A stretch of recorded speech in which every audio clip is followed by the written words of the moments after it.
प्रदेश में नई बीमारी की एंट्री, स्क्रब टाइफस के बढ़ने लगे केस। रहस्यमयी बुखार के नाम से भी जानी जाती है बीमारी। रीवा में 387 स्क्रब टाइफस के मरीज आए सामने। रीवा सहित विंध में डेंगू पैर पसार चुका है, लेकिन अब स्क्रब टाइफस यानी कि रहस्यमयी बुखार के चलते लोग परेशान हैं। जांच करने के बाद पता चलता है कि बीमारी डेंगू की है या स्क्रब टाइफस की है। इस रहस्यमय बुखार का अलर्ट इन दिनों पूरे प्रदेश में जारी किया जा चुका है। पिछले कुछ महीनों की अगर बात करें तो 3,479 मरीज डेंगू के मिले हैं, तो वहीं 2,862 सैंपल की जांच में 387 स्क्रब टाइफस के रोगी सामने आए हैं। बुखार आ गया था, ठंडी देके बहुत तेज आता था। यहाँ में सब मेरा खाना बिल्कुल नहीं खाया जाता था, पानी भी पी लेता पूरा पलटी हो जाता था। ज़्यादातर वायरल इन्फेक्शन है, निमोनिया है, टाइफाइड है, मलेरिया है, डेंगू है, स्क्रब टाइफस है, कुछ लेप्टोस्पायरा केसेस आ रहे हैं। तो कुछ रेयर बुखार भी अब रीवा में आ गए हैं जो डेंजरस भी होते हैं, जैसे स्क्रब टाइफस है। अगर देर से डायग्नोस हुआ तो कई बार उसमें निमोनिया हो जाता है, लीवर फेलियर, किडनी फेलियर हो जाता है। लेप्टोस्पायरा डेंजरस बीमारी है, अगर देर से पता चली तो उसमें जान खतरा है। अब आपको ये भी बताते हैं कि आखिर क्या है स्क्रब टाइफस बीमारी। बैक्टीरिया से संक्रमित पिस्सू के काटने पर यह बीमारी फैलती है।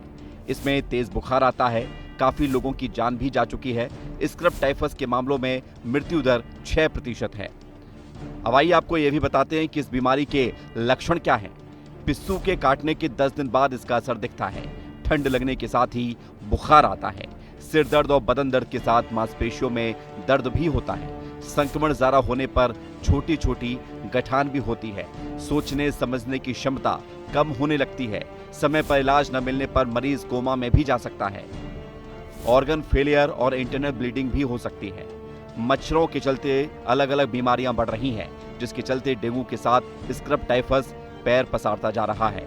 लगातार संक्रमित व्यक्ति मिल रहे हैं जिनका इलाज हो रहा है। इससे बचाव के लिए नगर निगम ने मच्छरों की रोकथाम के लिए फॉगिंग करना शुरू कर चुका है। जहाँ भी ऐसी शिकायतें प्राप्त हो रही, चाहे डेंगू से या पानी भराव के कारण, तो नगर निगम में हमारे फॉगिंग के लिए 2 मशीनें हैं। उससे प्रत्येक वार्डों में नियमित रूप से अल्टरनेट डे में छिड़काव किया जा रहा है। और इसके अतिरिक्त अन्य जो भी लार्वा मच्छर से हो या डेंगू से पैदा होते हैं, उसके लिए भी वार्डों में पृथक पृथक मशीनें दी गई हैं। उससे भी वार्ड प्रभारी द्वारा जैसे शिकायतें प्राप्त होती हैं या जल भराव जहाँ भी ऐसा उनको लगता है तो छिड़काव किया जा रहा है। बहरहाल बेहद खतरनाक बीमारी स्क्रब टाइफस अगर समय पर इलाज ना कराया जाए तो मरीज को कोमा तक की समस्या महसूस होने लगती है। ऐसे में सतर्क और जागरूक रहने की जरूरत है।